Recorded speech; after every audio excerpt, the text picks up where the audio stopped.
इस बीच क्योंकि ABP news पर आप जानते हैं इलेक्शन मतलब एबीपी न्यूज, चुनाव की खबरें मतलब एबीपी न्यूज, और ऐसे में हमारा जो सी वोटर है उसके साथ लगातार ट्रैकर जो चलता है, जो चुनावी मूड और मिजाज जनता का लगातार ट्रैक करता है, उसी की नब्ज टटोलने के लिए और समझने के लिए कि पिछले एक महीने से लेकर अगर देखा जाए तो आज जब फाइनल ओपिनियन पोल का आंकड़ा आपके सामने आया है तो किस तरीके से जनता का मूड बदलता हुआ आंकड़ों में नजर आ रहा है। सीधे आपको लेकर चलते हैं शीरीन के पास।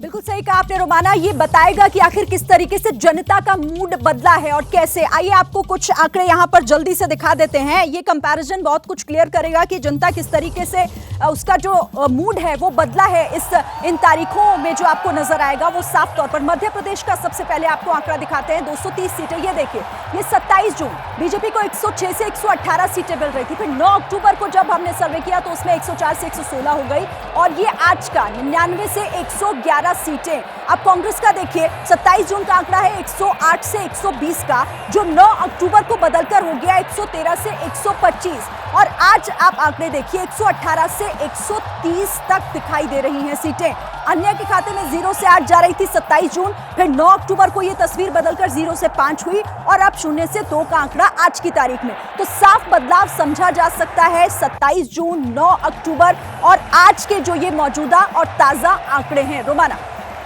ये आंकड़ा इसलिए महत्वपूर्ण हो जाता है क्योंकि इससे कहीं ना कहीं ट्रेंड आपको समझ में आता है।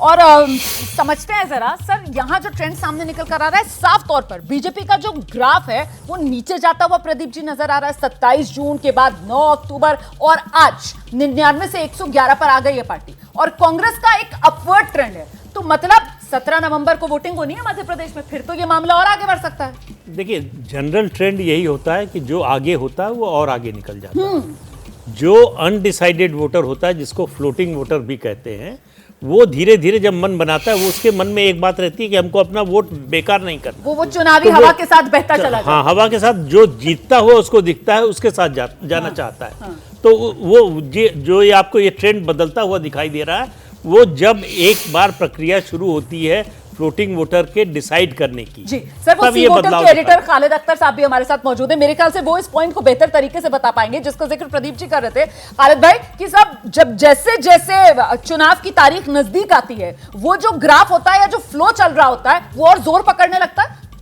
बिल्कुल, मैं इस बात से इत्तेफाक रखूंगा प्रदीप जी की कि जो पार्टी जो हम देख रहे हैं कि लगातार जिसका अपवर्ड ट्रेंड है, जैसे जैसे इलेक्शंस और नज़दीक आएंगे तो अनडिसाइडेड वोटर ज़्यादातर उन्हीं के फेवर में जाने का वो रहता है। ये हमने पिछले और इलेक्शंस में भी देखा है, और यहाँ पे हम लगातार ये देख रहे हैं मध्य प्रदेश में कि जब से हमने ट्रैक करना शुरू किया, आपने तो इनफैक्ट जो है 3 ओपिनियन पोल्स दिखाए, हम डेली बेसिस पे जो सिचुएशन देख रहे हैं उसमें देख रहे हैं कि कांग्रेस जो है दिन ब दिन अपनी पोजीशन जो है वहाँ पे कंसोलिडेट करती हुई जा रही है, और मतलब वो ज़्यादा स्ट्रॉन्ग पोजीशन में आ रही है कांग्रेस गवर्नमेंट फॉर्म करने के, और यही होता हुआ दिख रहा है। और ये हम अगर देखेंगे, मैं आपको रोकूंगी, इस वक्त हमारे साथ सी वोटर के संस्थापक यशवंत देशमुख जी खुद मौजूद हैं, और जरा यशवंत जी से समझते हैं। ये अभी हम दिखा रहे थे ट्रैकर जो हमने जून के महीने में, अक्टूबर के महीने में, और फिर आज तो फाइनल ओपिनियन पोल का आंकड़ा दिखाया है, उसमें वो लगातार नजर आ रहा है कैसे कांग्रेस का ग्राफ मध्य प्रदेश में बढ़ रहा है और बीजेपी का ग्राफ नीचे जा रहा है, बावजूद इसके कि बीजेपी की तरफ से दिग्गजों को चुनाव मैदान में उतारकर पूरा जोर लगा दिया गया है। सबसे बड़ा फैक्टर आपकी नजर में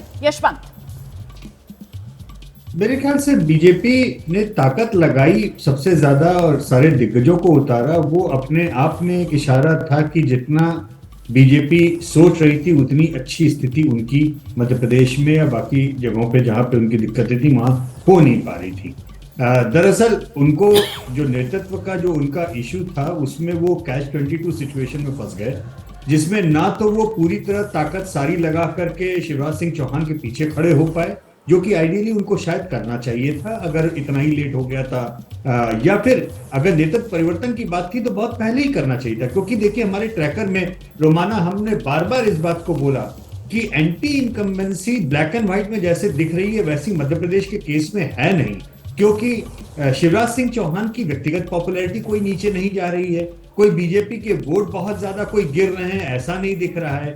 इसका मतलब फैटीग फैक्टर जरूर है 20 साल की सत्ता में रहने का, लेकिन नाराजगी का फैक्टर नहीं। आप जो बात कह रहे हैं ना कि साहब फैटीग फैक्टर यहां पर नजर आता है, लेकिन एक अपवाद जो मुझे नजर आता है, अमूमन हम देखते हैं कि जब इस तरीके के सर्वे होते हैं अभय जी, तो जो सिटिंग सीएम होता है ना, वो लोकप्रियता में बाकी तमाम लोगों से बाजी मारता हुआ नजर आता है। इस बार ऐसा नहीं हो रहा है मध्य प्रदेश में। यहां पर शिवराज सिंह चौहान पीछे हैं और कमलनाथ वो आगे हैं, सबसे आगे। मुख्यमंत्री के तौर पर पसंद मध्य प्रदेश में वो कमलनाथ है। देखिए, मुझे याद नहीं है, यशवंत जी को ज्यादा याद होगा कि पिछली बार जब सर्वे हुआ था तब मुख्यमंत्री के चेहरे के तौर पर शिवराज सिंह को कितना प्रतिशत मिला था और उनको कितना प्रतिशत मिला था। मुझे तो इस बार भी लग रहा था कि शायद शिवराज सिंह मुख्यमंत्री के चेहरे की पसंद के तौर पर कमलनाथ से थोड़े आगे ही होंगे, लेकिन इसमें जब कमलनाथ को 42% का प्रतिशत मिला तो हाँ, मैं हैरान हुआ। और देखिए, और 35-40 बताना चाहती हूँ दर्शकों को उत्तराखंड के मामले में, और यशवंत जी भी बताएंगे, ऐसा होता था। पुष्कर सिंह धामी जो है वो लोकप्रियता के मामले में नीचे नजर आते थे और कांग्रेस के हरीश रावत जो है वो बाजी मारते हुए नजर आते थे। बिल्कुल बिल्कुल। आइए अभय जी। आप राजस्थान की तरफ देखिए, तो राजस्थान में अशोक गहलोत आगे हैं दूसरे मुख्यमंत्री पसंद से, लेकिन उनकी पार्टी पिछड़ रही है, वो चुनाव हारते हुए दिख रहे हैं। तो ये जो है एक समीकरण, इस समीकरण को हर प्रदेश के लिहाज से हम लोगों को देखना होगा। उत्तराखंड की परिस्थिति दूसरी थी, राजस्थान की दूसरी है और मध्य प्रदेश की दूसरी है। ठीक है धनंजय, एक महीने में एक बदलाव भी आया है। अभय जी, एक बात बड़ी महत्वपूर्ण आपने जो उठाई कि जब पिछला हमारा पोल आया था उसमें शिवराज सिंह चौहान आगे थे, कमलनाथ थोड़े से ही लेकिन उनसे पीछे थे। कमलनाथ का ग्राफ गिरा या बहुत बड़ा नहीं है, कमलनाथ अपनी जगह 40-42% पे स्टैटिक हैं। शिवराज जी का ग्राफ जो नीचे दिख रहा है, दरअसल वो आधा दर्जन जो नेताओं की फौज भेजी गई केंद्र से चुनाव लड़ने के लिए और अपने अपने जिलों में उनको जो मुख्यमंत्री का कैंडिडेट मान लिया गया। अगर आप पूरी फहरिस्त देखेंगे तो ये तमाम सिकंदरों की फहरिस्त में आपको 1-1.5% के तमाम बीजेपी के नेता दिखेंगे जिन्होंने अपनी पार्टी के उनके सपोर्ट बेसिस में उनका नाम उनके जिलों में लिया मुख्यमंत्री के पसंद के तौर पर। ये बहुत इंपॉर्टेंट बात है यहाँ पर जो यशवंत अंडरलाइन कर रहे हैं कि साहब इतने सितारे इस वक्त आसमान में चमक रहे हैं बीजेपी की तरफ से कि वो शिवराज सिंह चौहान अकेला सितारा बिल्कुल जमीन पर उतार दिए हैं कि वो अकेला सितारा जो है वो अपनी पहचान बना नहीं पा रहा है और इस चक्कर में कमलनाथ चमकते हुए नजर आ रहे हैं। खैर, जैसे ही घड़ी का काटा दोपहर 2:30 पे आए, बबीता जी का दिल सास बहू साजिश के लिए मचल जाए। और ये है इनकी बहू, पूरे दिन ऑफिस की टेंशन हो जाए गॉन जब ये करें अपना फेवरेट शो फ्री टाइम पे ऑन। इनकी तरह आप भी देखिए अपना फेवरेट शो अपने टाइम पर और डाउनलोड कीजिए एबीपी लाइव ऐप अपने स्मार्ट टीवी पर।